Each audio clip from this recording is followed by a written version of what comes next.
राधे राधे दोस्तों। भोला एक सीधा सादा किसान था। वह दिन भर खेतों में मेहनत से काम करता और शाम को प्रभु का गुणगान करता। उसके मन की एक ही इच्छा थी, वह अड़ूपी के भगवान श्री कृष्ण के दर्शन करना चाहता था। अड़ूपी दक्षिण कन्नड़ जिले का एक प्रमुख तीर्थ है। प्रतिवर्ष जब तीर्थयात्री वहां जाने को तैयार होते तो भोला का मन भी मचल जाता, किंतु धन की कमी के कारण उसका जाना ना हो पाता। इसी तरह कुछ वर्ष बीत गए।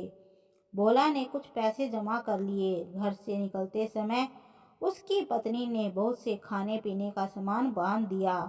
उन दिनों यातायात के साधनों का अभाव था।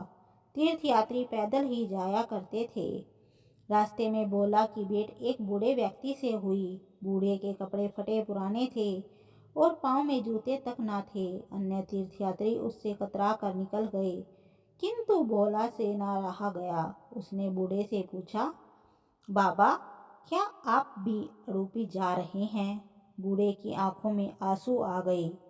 उसने रुद्र स्वर में उत्तर दिया, मैं भला तीर्थ कैसे कर सकता हूँ?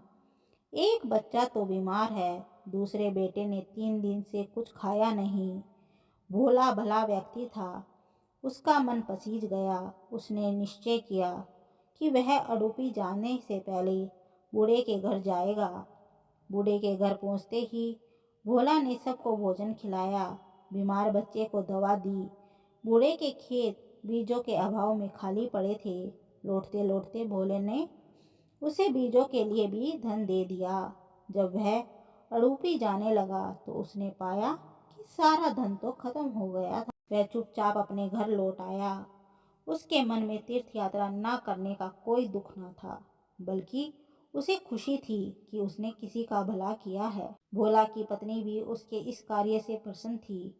रात को भोला ने सपने में भगवान कृष्ण को देखा।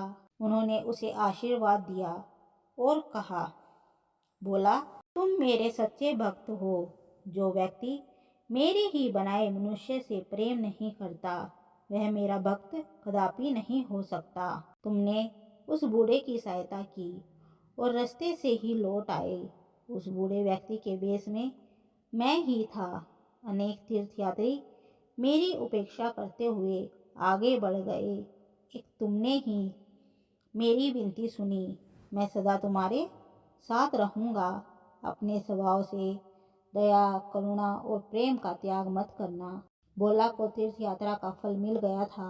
हमारे आसपास जो दीन दुखी है या अन्य कोई जीव है, उनकी सहायता सेवा जैसा भी हो अवश्य करें, क्योंकि ना जाने किस रूप में नारायण मिल जाए। धन्यवाद दोस्तों। अगर आपको यह वीडियो अच्छी लगी हो तो इसे लाइक कीजिए और शेयर कीजिए।